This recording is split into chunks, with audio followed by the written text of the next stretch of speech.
Forberedelse til montering af skorstenen. Inden du går i gang med selve arbejdet, er det smart at dække din nye brændeovn til, så du undgår at ridse og svine den til undervejs med arbejdet. Ligesom for brændeovnen gælder der minimumskrav for afstanden til brændbare materialer fra skorstenen. Fra den isolerede del af stålskorstenen skal afstanden være minimum 5 cm.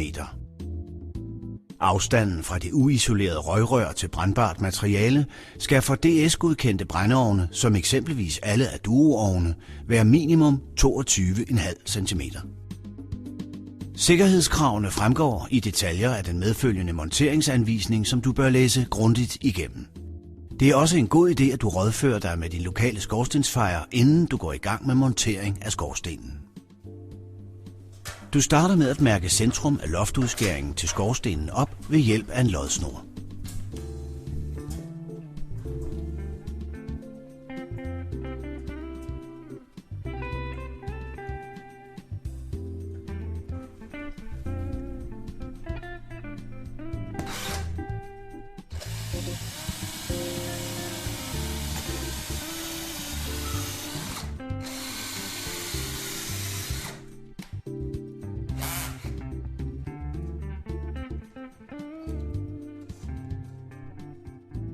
Når du har boret hul i stueloftet, kan du nu på samme måde oppe på loftet mærke op til hullet videre op i selve taget.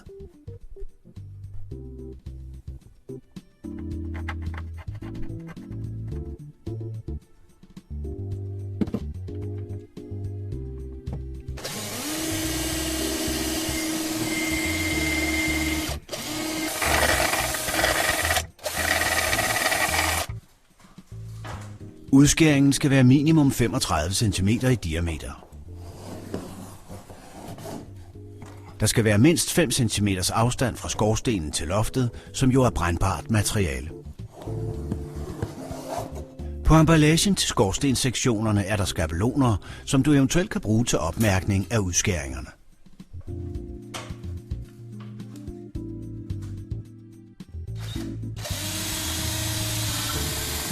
Når du har mærket hullet til skorstenen op, kan du gå i gang med at save hul i loftet.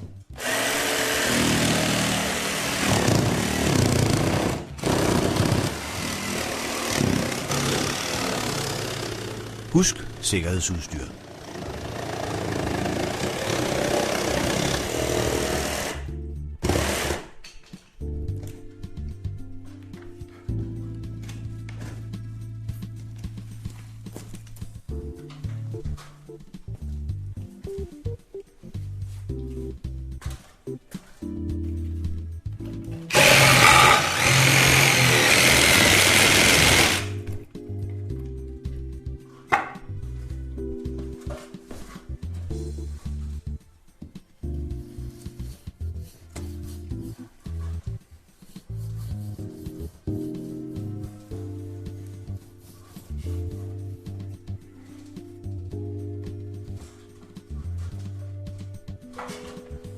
Du kan nu fortsætte på taget.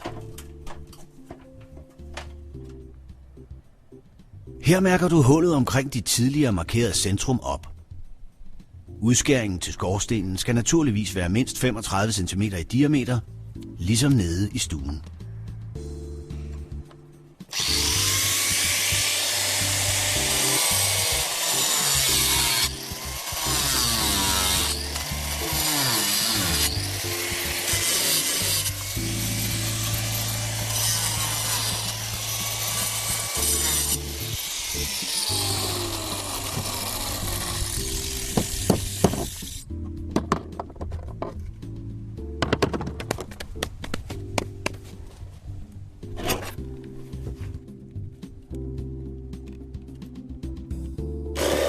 Hvis du er nødt til at skære en lægte over, som i dette tilfælde, bør du vurdere, om der skal ske en udveksling af lægter eller forstærkning af taget.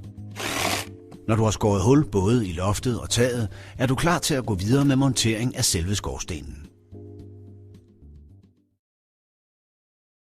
Montering af skorstenen. Du begynder med at tilpasse længden af det nederste uisolerede røgrør, så den isolerede del af skorstenen går mindst 22,5 cm ned under loftet.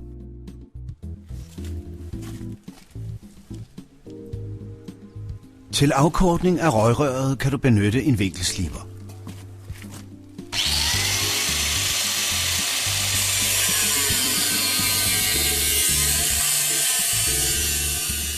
Inden montering af røgrøret lægger du loftskraven og isoleringskraven klar oven på brændeovnen.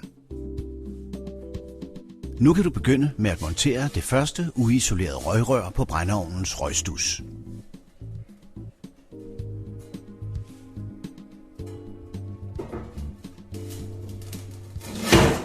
Over det første uisolerede røgrør kommer turen nu til den isolerede startsektion, som du monterer oven på det uisolerede rør.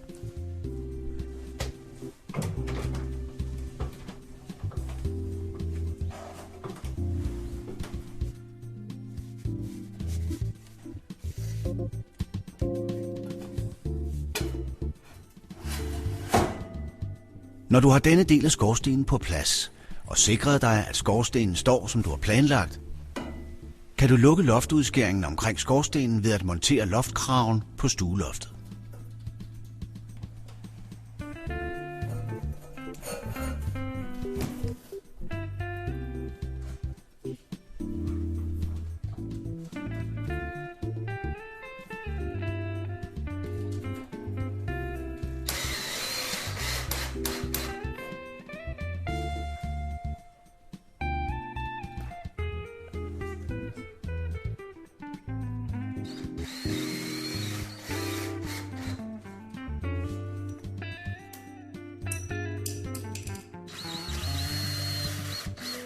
Du runder monteringen i stuen af med til sidst at montere en silikoneliste i åbningen mellem skorstenen og loftkraven.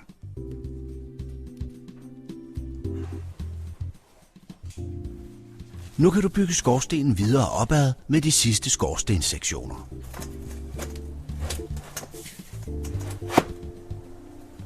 Alle samlinger sikrer du med et spændebånd.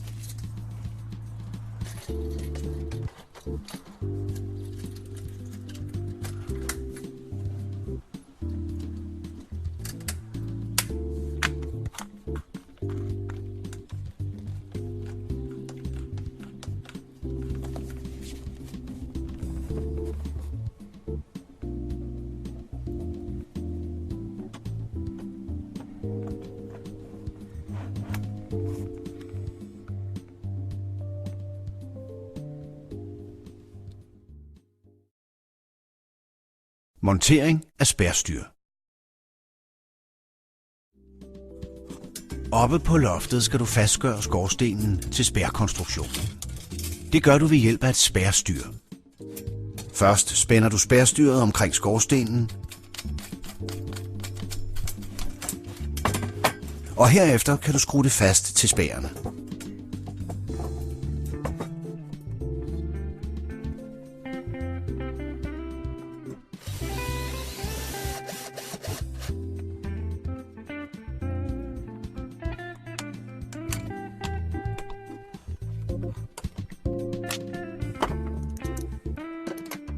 Når du har sikret skorstenen til spærene, kan du lægge isoleringen på plads. Herefter er du færdig på loftet.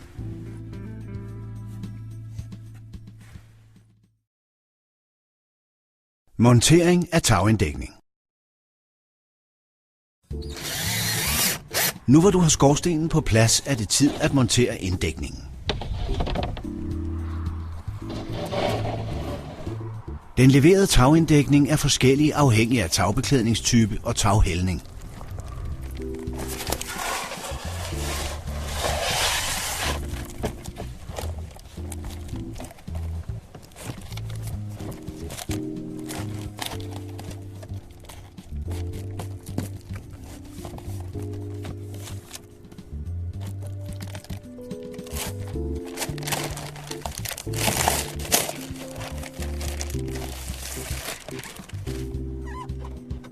Det er vigtigt, at du er omhyggelig med at montere skorstensinddækningen op under den overliggende tagbeklædning, så du undgår risikoen for, at regnvand trænger ind under inddækningen.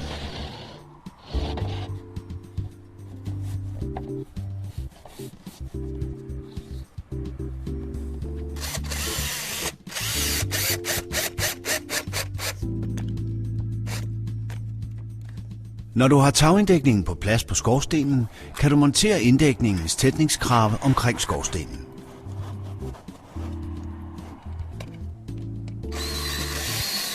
Nu kan du kontrollere, at skorstenen står i lod, som den skal, inden du endeligt skruer den fast. Tætningskraven spænder du nu sammen, og fugen mellem krave og skorsten tætner du med den medfølgende silikonefugemasse.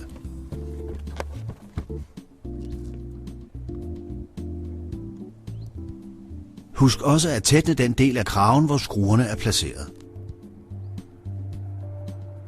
Til slut kan du montere skorstenshætten, som fastgøres med et enkelt spændebånd.